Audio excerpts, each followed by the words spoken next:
When people think of a dominant, intimidating, forceful linebacker, the first thing that comes to their mind is probably a 6'3 or 6'4, 245-pound monster of a man. Well, what if I told you that although there are many linebackers with this build that are indeed forces to be reckoned with, in terms of total tackles, none have a better resume than 5'9", 210-pound Carlton Martial. As of the 2022 season, that man holds the record for the most career tackles with 578, and when you take his size into account, that makes this achievement all the more impressive.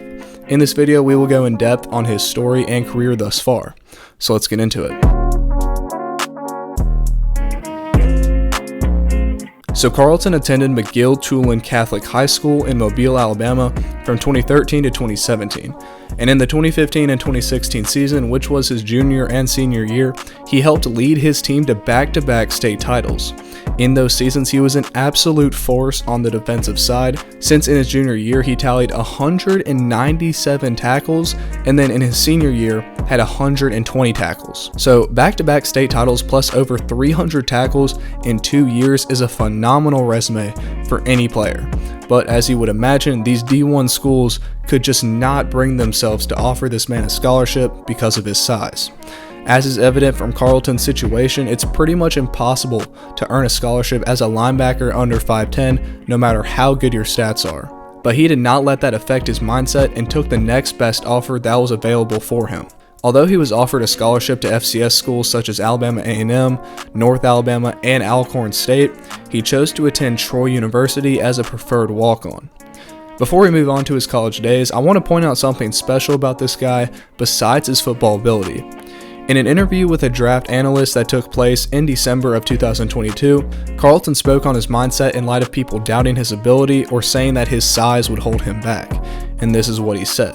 "That chip that you have to play with on your shoulder, that's something I carry to my everyday life. Everything's a challenge. I won't be able to change who I am. I won't be able to change my size. All I want people to do is don't choose from the eye test. Think about what's inside. It's all about heart. I know a lot of people might say it might be a cliche, but heart over height. That's just how I feel about the situation, and my father always told me, why not? You just will never give up. Never stop trying to play the cards you're dealt. Give all you can for this game, and you'll be happy with the outcome." And bro, that answer is one that should really be thought about.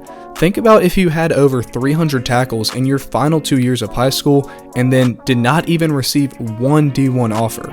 It would be super easy for him to say, you know, I've done everything that I can, but maybe this just isn't for me, and then take an easier route, but that's not what happened. This dude, despite his size, knew what he was capable of, and although he did not receive the D1 offers that he coveted, still chose to grind it out as a preferred walk-on, and as we can see, it paid off in the biggest way. Another thing that his father said was never stop playing the cards you're dealt, which is all about controlling what you can control. As easily as he could have been upset about not getting those D1 offers, he could have just as easily let his height affect his mindset and ultimately his performance. But instead said, nah, I'm going to take my 5'9" self down to Troy and show people what I'm capable of. Sulking about things in your life that hold you back does absolutely nothing for you but hold you back.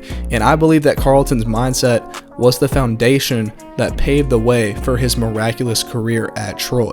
So once he arrived at Troy, he decided to redshirt his freshman season in 2017, but took no time to get accustomed to college football after that season. In 2018, with the lowest total tackle total of his college career, he had 76 total tackles, 9 tackles for loss, 3 sacks, a pass deflection, and a fumble recovery. Because of his performance, he was selected as a freshman All-American by USA Today and the Football Writers Association of America. Paired with his personal success, the team finished 10-3 on the year, including a bowl game win over UTSA. A great way to start off your college career for Carlton, but as we will see, his best was yet to come, as was evident in the very next year, his sophomore season. That year, he put up the best stat line of his entire collegiate career. 127 total tackles, 18.5 tackles for loss, 4 sacks, 3 forced fumbles, a pass deflection, a fumble recovery, and 3 interceptions, with one of those being a pick 6.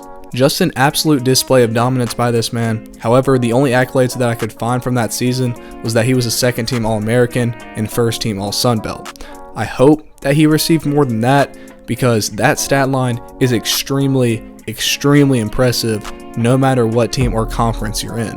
The next season was more of the same for Carlton, as going into that season he was named a preseason All-American.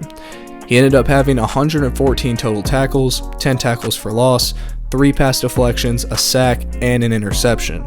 Another dominant performance by this guy, and that season included a game against number 11 Coastal Carolina, in which Troy almost upset that team, with the final score being 42-38. In that game, Carlton stepped up big time with 21 tackles, a sack, and an interception.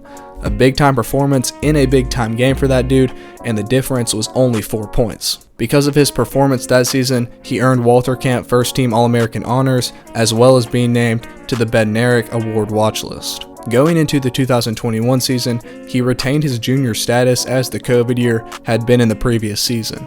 He was also selected as the preseason Sun Belt Conference Defensive Player of the Year. He proved he was worthy of this honor by putting up 126 total tackles, 10 tackles for loss, 2 sacks, 2 pass deflections, a forced fumble, and an interception. In November of that season, he was selected as a finalist for the Burlsworth Trophy, which goes to the most outstanding player that started their career as a walk-on.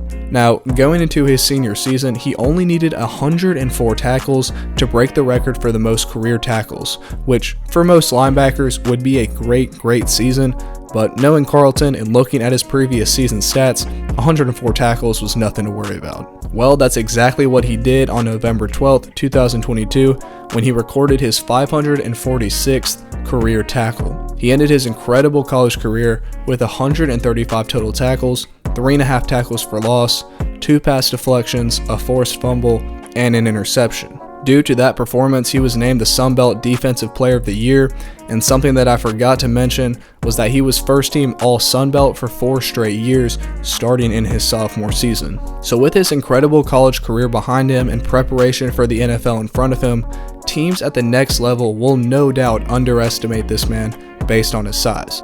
But with what we know about the mindset and determination that he faces the game with, I expect nothing but greatness from this dude in the coming future. A man who was not dealt with the ideal size and stature we see in most dominant linebackers, took what he did have and made the most of it, and now has the most career tackles in FBS history. I hope he continues his dominance, and even if he doesn't, he has already accomplished more than just about any other guy in his situation would accomplish. I hope y'all enjoyed the video, and if you did, make sure to like and share it, as that helps the channel to grow. Besides that, until next time.